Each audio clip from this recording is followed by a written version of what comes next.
Welcome to another episode of Prepper Talk Radio, where we focus on God, family, and country. We're radio for the ready-minded.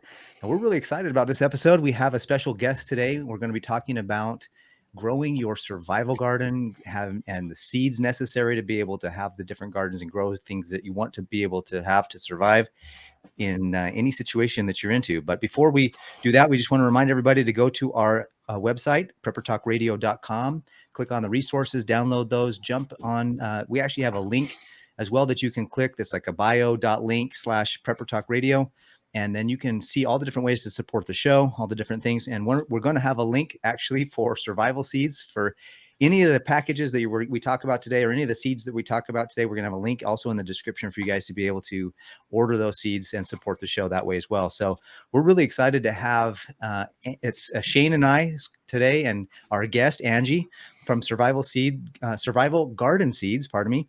And Scott is at a family reunion, I think, and he's off enjoying family, which is God, family, and country. We're all about it. So he's off enjoying family, and so it's just Shane and I holding down the fort with Angee. So without much further ado, let's introduce you guys to Angee. Angee, welcome to the show.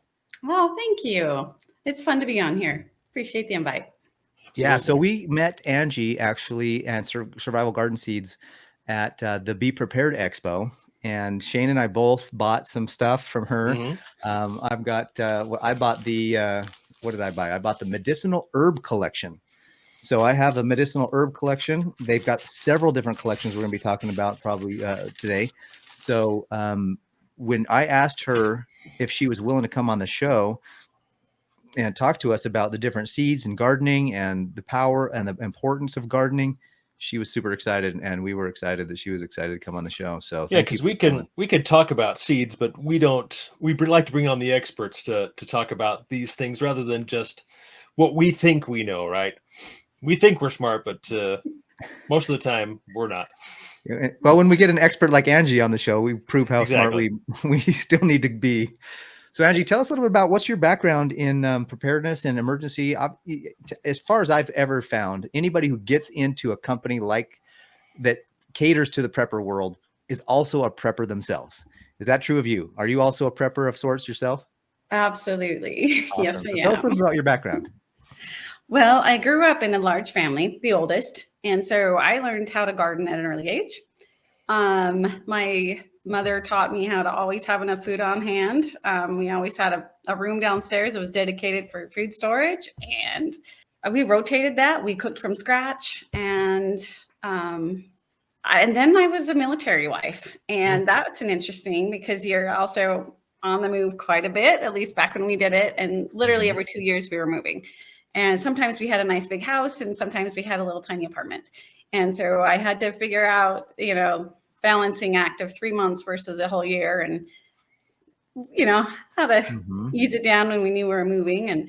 But then when we finally bought our own place, I've got a nice big garden patch, and I was just like, I'm in heaven right now. So awesome. We're all settled and got a great big garden going.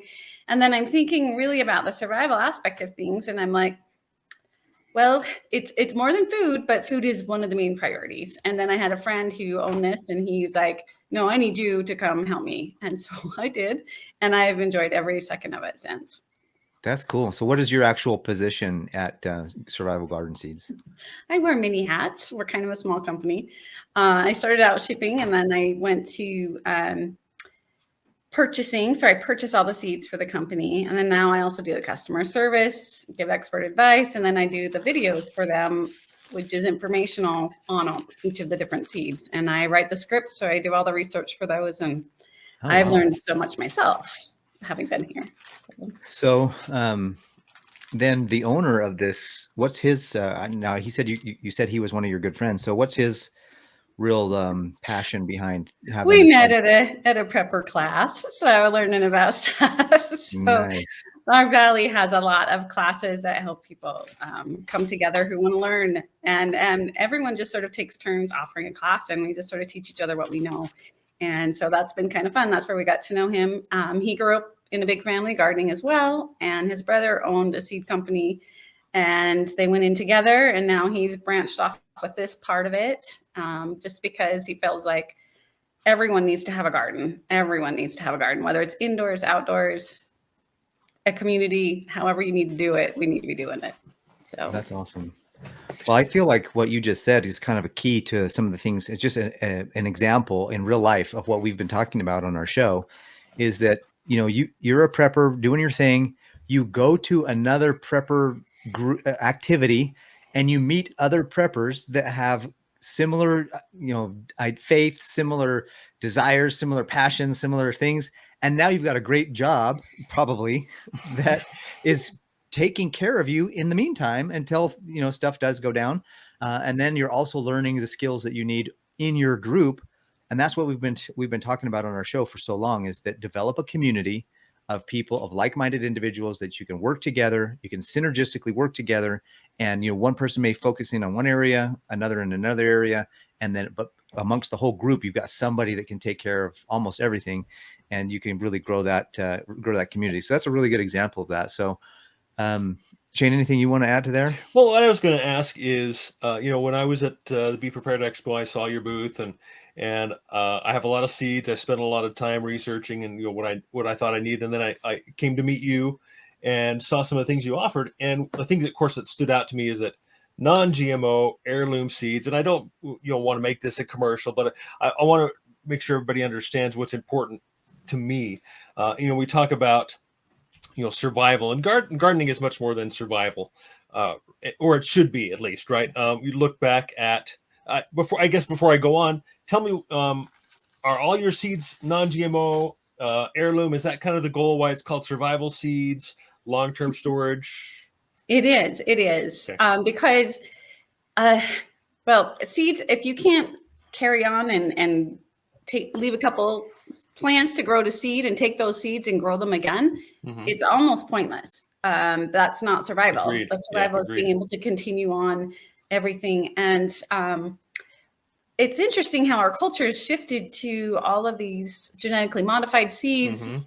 and they don't produce regular seeds that can reproduce themselves. And that's, Interesting.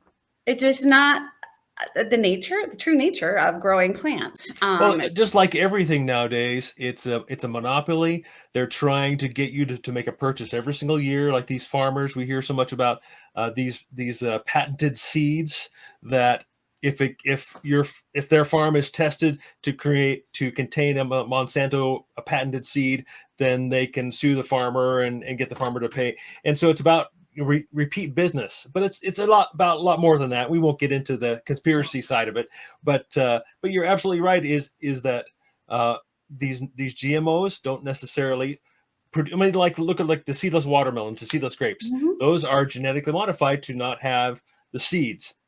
And so if you don't have seeds, you can't plant them again. You have to go buy seeds again. And what if you can't buy the seeds? What if they're not available? And so I think an important skill is being able to know how to harvest those seeds and dry them out and use them for the next year as well. And not be dependent on anyone. Just Exactly. be able to be independent. So you're kind of shooting yourselves in the foot.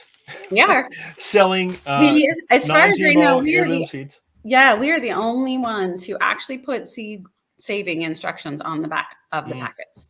Right, because so like if I grew something from these seeds, there's instructions on how to harvest the next generation of seeds from my crop. Yes. Oh, wow. That's awesome. Yes. Every single packet, even the herbs. So it's So in your cool. study, as you've been doing research, the difference between GMO and non-GMO seeds, anything that stuck out to you that was like an aha moment that you can share? The differences between the plants themselves, the flavor is actually much better in the heirloom seeds. It's interesting.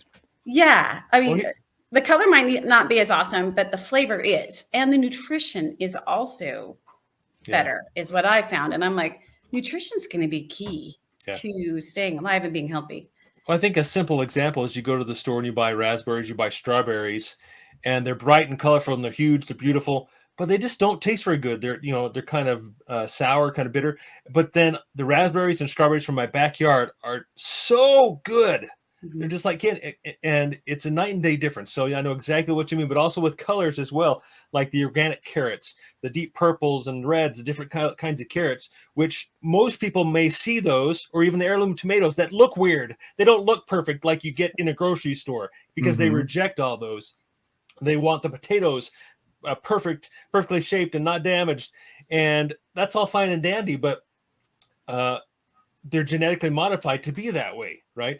And so we're not getting, like you say, the nutrition we need out of these plants. That's why we got to take supplements to try and our ancestors did not have supplements, and they lived. Exactly. Money. That's true. Yes, money. That's what drives everything. Absolutely. Yeah. Or rather, let's say currency, not necessarily money. Shane, do you mind if I show everybody your house, your greenhouse? Oh no, go ahead. Yeah. So yeah, I'm working on building a couple of greenhouses. I've got one that is a 4-season, like this one here. It's a growing dome. Geodesic? Out of Geodesic, yes. From Growing Spaces is the company, so I'll plug their name out of Colorado. I think they moved locations, so I don't remember. But that one is complete, other than I'm building my growing boxes at the moment in there. And I also have a high tunnel that I need to put up. So that's the current situation right there. I've got inside. So if you're listening, go to our YouTube video for this about 11 minutes or so, and you'll see some of these pictures of Shane's of his greenhouse. And so on the inside, I plan on putting some more sand down and some block pavers, and then the those growing boxes. And I'm going to focus first on the medicinal herbs, this packet here, as well as some microgreens as well. Very wise. And see what kind of does best over winter, because obviously I'm late in the season for planting right now. So I'm going to try and be ready for fall, winter planting for some colder weather plants, lettuce and those types of, I think broccoli does well in the winter as well. Those types, and see how I can do. I mean, it's a couple hours away from my home, so I'm not sure how successful I'm going to be at this point. So that leads us into a great discussion, I think. Angee, what packages do you guys offer at Survival Garden Seeds? We've got the herbal one that we've talked about. What other packages do you have? And should I bring up the website to show them, or do you want to just talk if you want to? I mean, we can start with the giant one, our farmer one. That actually has 100 different seeds. Okay, so that's on the website here. If you're listening, go to survivalgardenseeds.com. There'll be a link in the description below with our referral link, so you can support the show as you support your own survival needs. But this is up at the top. It says survival kits, and then that first one is, well, if I'm careful, there we go. Farmer collection. Go ahead. Okay, so we have got 100 different seeds. Okay, so this one is one that I would personally, like if we had to relocate somewhere after events happened, I would bring this and I would plant half of it and I would start over with this kind of a thing, because this is way too much to plant in one normal person's garden. And it's got the root vegetables, the vine vegetables. It's got a cover crop. It's got some pollinator flowers that will bring in the pollinators that you need to grow your seeds with. And wait a minute, talk a little bit about that. It's a necessary part of survival and growing. A lot of people around the country are, and I am in my garden as well. I'm finding it really hard to find those pollinators. The bees just seem to be disappearing, and it's a little crazy. So you want to try and attract as many as you can with these flowers, these pollinator flowers that the bees love and they come to, and then they'll get your garden pollinated the way you need to. So the flowers are not, I mean, that's just an extra, like a trick to get the bees to come and really pollinate the rest of the seeds that are actually vegetables that you want and need. Yeah. And they come in that farmer's seed vault kit. And what's cool is there's 100 seeds. And it's $100, so it's $1 per pack. Looks like. Yeah, you can't beat that. Yeah, that's anymore. a great deal. That is a great price. No doubt about that. Well, some of these, well, this looks like Cracker Jack Marigold. That looks like a pollinator one. But then basil, they got all kinds of stuff in here. Well, like what's herbs do you have herbs and is this like pretty much every one of your packets all in one big packet, or is this? We actually have 260 different varieties, and it's growing by 50 to 100 out every 6 months. But so no, it's not everything, but it's a good representation of everything. Okay, so the next one here, you said have the Homesteader Collection, which is 50 varieties of vegetables and herbs. Yes. And that's $50. It looks like you're sticking to that dollar per packet here. And then you've got a home garden seed collection, 30 packs of vegetables and herbs. Yes. And then you have an apartment kit. I love that. So if somebody is listening and you're like, how do I grow this stuff? I live in an apartment. I'm on the 3rd story. Like, this is 20 friendly varieties, apartment kit seed vault that will give you an opportunity to now, do you have videos? Like, for example, if somebody owns an apartment and they just have a balcony or a very small patch, do you have like a little video that you instruct them how to start their garden at all? Well, yes and no. I do. We actually have planners that we've made up for each of these kits. And I actually just finished the apartment planner yesterday. So that'll be up on our site probably tomorrow. But it's something similar like this, where it tells you ideally what the temperature needs to be, how long you need to germinate, if you need to cold stratify, if you need to soak the seeds, and then any special notes for that specific variety are on there. And whether you need a trellis, whether they need their own pot, we do have that all in there. And so, and these are special varieties. They're a little bit smaller. They're not your big giant ones for the tomato plants and things like that. So that so it will fit in your apartment yard or whatever. Or on a patio or something like that. That's awesome. And then you have a YouTube channel, it looks like. So Survival Garden Seeds YouTube channel. I'll try to put the link in the description below for folks to go there. But there's a video right here on the website that probably tells all the stuff you just talked about. That's awesome. Yeah. And well, if you look at the top there, there's a survival training. And if you click on that, we have all sorts of trainings, videos, blogs on specifics to help you garden and harvest and cook with it. Nice. So do you have a winter garden kit, a summer garden kit, a spring and fall garden kit? Like, do you have things that are really good, different depending on the season? We do. Initially we just had like 5 or 6 different collections, and then we realized people are really buying for specifics. And so we started doing the collections, and it just exponentially has taken off. Because we do all the hard work for you. We figured it out. That's awesome. Now, let's say, for example, I live in, in California. There's a different type of growing pattern than there is in Florida, or there is in North Carolina, or Utah, or wherever people are. Isn't that true? Even do you have something like that for folks that need to know kind of what to do in their region? And that is, yes. And that's part of our planner. And that's part of growing. Like, there's a chart, and it just sort of, every place in America has its own assigned to it. Let me show that chart again. So it's. And is that a chart that you guys have on your website? I don't, because it's different for every single area and every single zone. But what we do is we say, okay, you go find out, and any garden store will tell you when is your last frost date and your first frost date. And then we go, okay, so 2 weeks before your frost date, start this vegetable, or 2 weeks after, start this vegetable. So then you can adapt this. So that chart works wherever you live. Yeah. Oh, that's cool. Yeah. So is it best to, for example, I know that there's so many different strategies for planting seeds.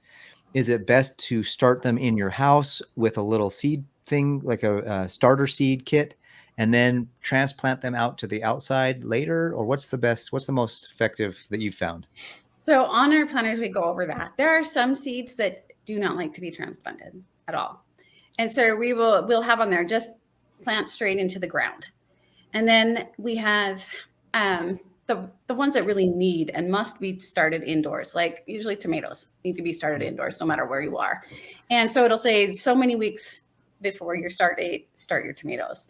And we go through on those planners, each one of those.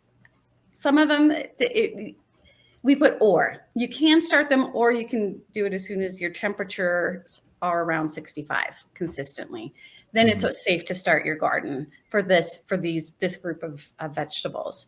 So we have that info on there. It's on the packets, but you need to pay attention to it, and you kind of need to know what you need to do some research a little before everything goes down, so that you're not stuck without anything. So the extension offices at the universities for every area has exactly what your area works, what grows well, when to start, when's your last frost date. And those garden ladies really love to help someone get going with their garden and get the information they need to have a successful garden. So how do you find an extension office at your university? I just Googled extension office and then I put my city and state, and it pops them up. That's awesome. So when you say this planner, like I have this kit in front of me here, you say the planner is actually on the seed kit? Well, no, the planner isn't. The planner's online, but the growing instructions are on the packet, on every single packet. You don't have to look at that planner if you don't want to, but if you want to plant 10 things, you need to get a little bit organized. And so we pull a planner like that and be like, oh, I have this, so I'm going to plug this in. Oh, I have this seed. We like this. I'm going to grow this. Then you can plug it in. I literally, when I teach my classes, I take a regular wall calendar. I'm trying to show you right here, like this. And I take it and I write on there, okay, we are soaking these today. We're starting these today. We're putting these in the ground today. And what day? Tell us a little bit about that. Like, what do you mean soaking? You take the seed out and just put it in the water and let it drown? There's a few seeds that, they really need to be soaked because they have a super hard shell. And if you think about it in nature, most of the seeds the plants just go to seed. They fall on the ground. They overwinter. So where they're getting wet and cold, and then it starts getting warm again. And then that cues them, the seed, oh, okay, time to start growing. So you can trick them. And that's where you cold stratify. And that's where you literally take them, put them in a baggie on a wet paper towel, put it in the fridge for a month, and you pull it out and they think they've been through a winter. And then you can start your seeds. And so knowing that if you have a greenhouse, you could do that any time of year with any seed. Wow. That is really cool. Yeah. That kind of goes to, there's the old, I think it's the wisdom of the ancients, and the scriptures even talk about eating food in their season. And so that's one of the great things about having a garden is that you eat the right food. Like, I feel like a lot of these companies, you go to the grocery store and there's strawberries year round. Like, do strawberries really grow year round? Right. They probably ought not to. And we probably are doing things to our bodies that aren't optimal. I mean, it's going to be okay. I think we'll be okay. Nobody's going to die because they ate strawberries in the wrong month. But, there's optimal health, and then there's like getting by health. And we need a little more optimal health in this world, as far as I'm concerned, in a lot less just making it happen. So, well, one thing that I notice about my eating habits, patterns, whatever you want to call them, is when I'm eating good food, and then I see a donut, like, oh, that looks good. I eat that, man. Almost instantly, I feel terrible. It's within yucky. minutes, I just feel, oh man, I don't want to eat that again. So if you can plant your own, and you get into more of why this is more than survival, right? If you can plant your own and grow your own, I think you can really, especially those who eat out all the time. That is the habit. Is if you want it, go get it right now, or have somebody bring it to you for an extra charge, right? It's ridiculous. And it isn't ridiculous for most people because their eyes are not open. They don't see what they can do themselves. This is really about more than survival. It's a morale booster. It's empowering, right? When you can grow something and eat it yourself, go out to the garden, just rip it up, just eat it. Don't even wash it. Just eat it right out of the garden, right? Pick those raspberries or strawberries. It is very fulfilling. And I think it goes back to, and I kind of mentioned this in our pre-conversation, is it goes back to kind of the victory garden. The victory gardens were for wartime, right? There was a shortage of everything, and we know we're coming into shortages of food and energy and all kinds of things, and maybe we don't quite see it just yet, but those shortages are coming. And so, what did our government do back in the 40s, 30s, when wartime is encourage everybody to plant their own gardens, right? Yeah. And they call it a victory garden. This is so we can be victorious. and not just in other lands, but as you are able to plant your own garden, you spend less money on other things. You can spend that money on more preps. You can spend, they wanted, of course, you to buy war bonds at the time, right? If you can save money.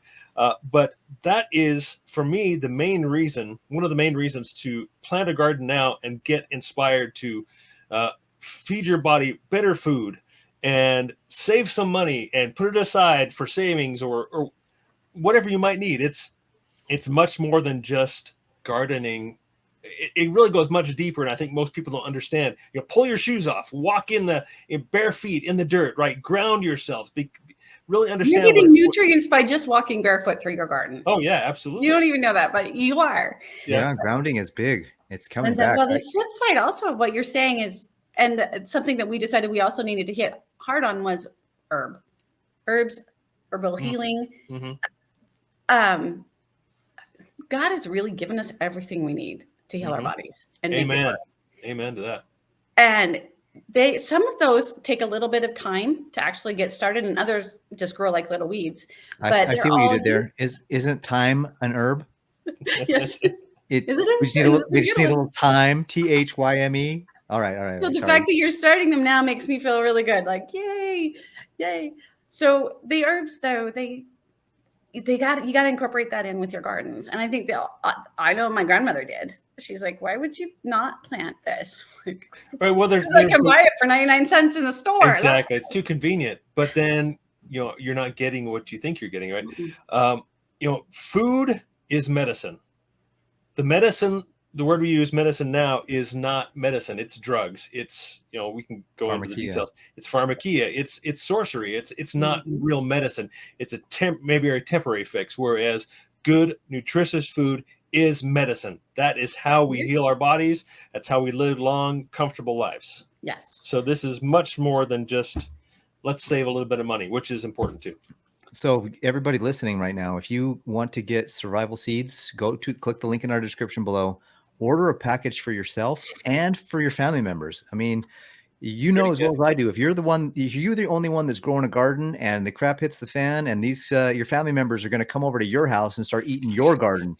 So you want to get them their own seeds so that they can eat their own garden and not yours. And so that leads me into another. That's what I told my sister. She's like, I don't have enough space to store food for all my kids when they come and show up at my door. And I said, so what you do is you hand them a packet of seeds and you say, I got 3 months of food for you. And then you're on your own. Start planting. And you give them the microgreens so they can sprout them in their house and just eat them in a couple of days, right? That's the mindset. Stuff goes down. So there's two things, right? We're all prepping for. One is we're going to bug out in our house, right? We're just going to stay in our house. So we're going to start growing. We're going to start using all the stuff in our fridge and our freezer. We're going to start planting the microgreens, and we're going to get those going because that's micronutrients we need. It's fresh greens. It's quick too. And it's quick. So you can use those for your first month. And by that time, your quick growing foods will have matured and you can start eating those. And those are like your arugula, your beets, your carrots, your peas, radishes, those sorts of things. They pop up, you can start eating those until your main garden gets mature. So there's different phases that, I just got to say it again. God knew what he was doing to help us survive. You plant all of these and you're going to have a continuous harvest. And if you can then start learning how to store and preserve food or get a greenhouse and keep growing through the winter, you are going to be okay. But it takes time to learn these skills. Yeah. And you got to get prepared. It's been taking me, I know Paris knows how long it's taken for me to get this greenhouse up, and I'm still not even there yet. And the soil on my land, I've had to turn it over and amend it, and I'm still working it and pull weeds. And it's been a good year, and I'm still working on it. So I'm getting there, getting closer, but I'm not there yet.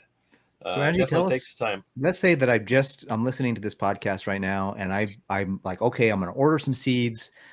What do I do next? Do I do raised beds? Do I get potting soil? Do I take the soil that's already there and just mulch in some other stuff? Tell me, how do I get started? Okay. Well, it does depend on what you've got. But if you've got a little yard, any sort of yard, you can just start turning over that yard for the first time. And then you kind of want to just leave it. And a lot of places right now, you can still get a test on your soil and then you'll know what you need because soil needs some basic things.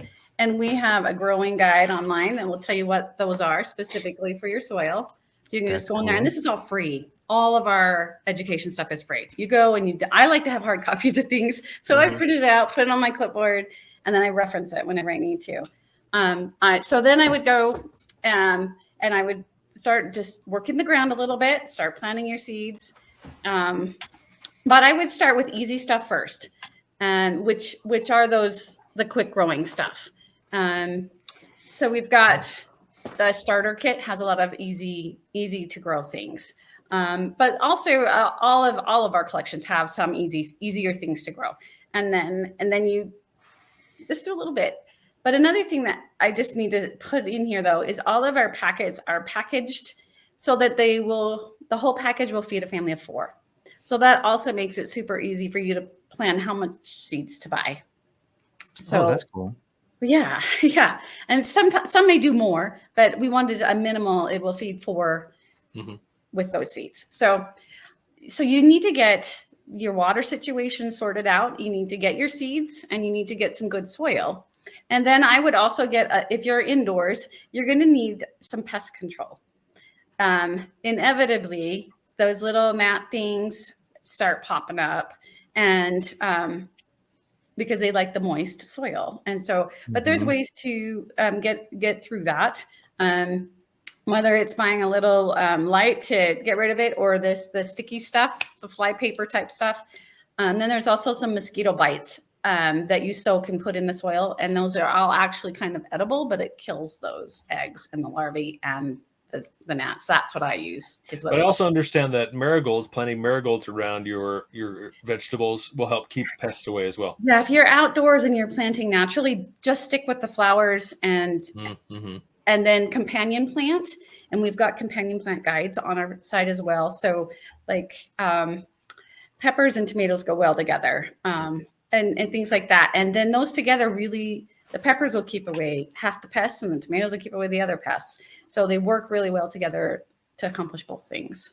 So that's awesome. Really cool. So do you have I know you said that there's a survival training here, but do you have the beginner's guide to growing a garden on there too for the first guide? That's the gardening, the growing basics. Okay.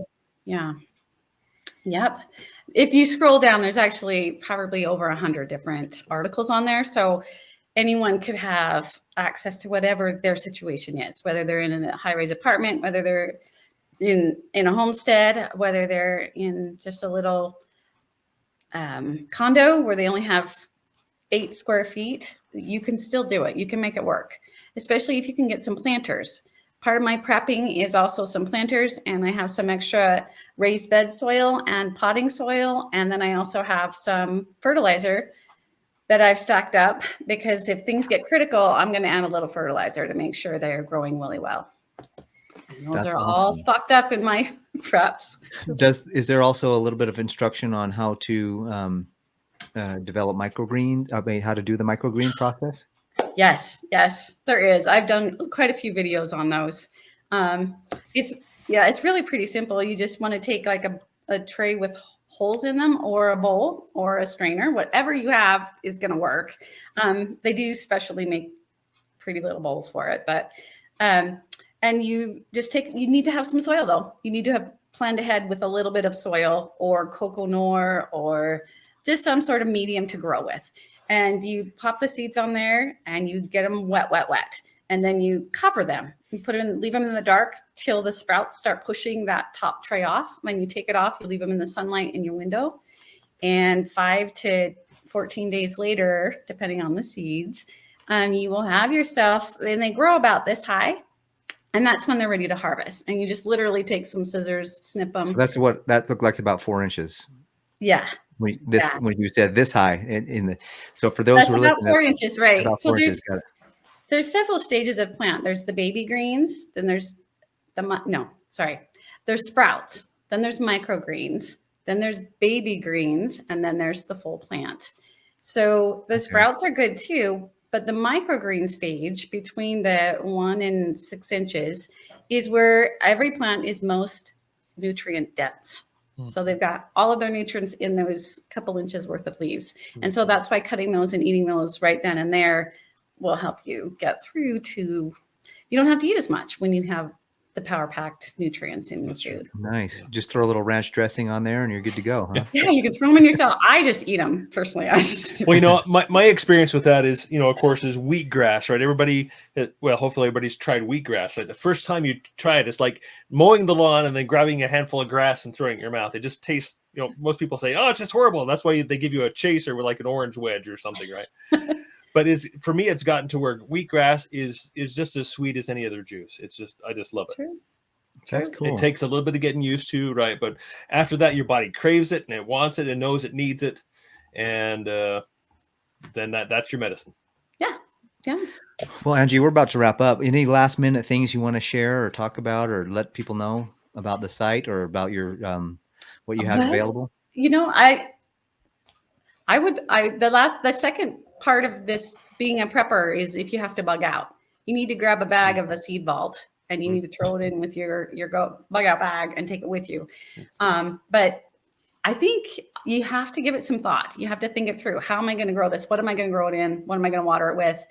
And get doing it now. Get good at it now. Even if it's just 2 things that you're good at. Yeah. When you can then expand it to many other things. And yeah.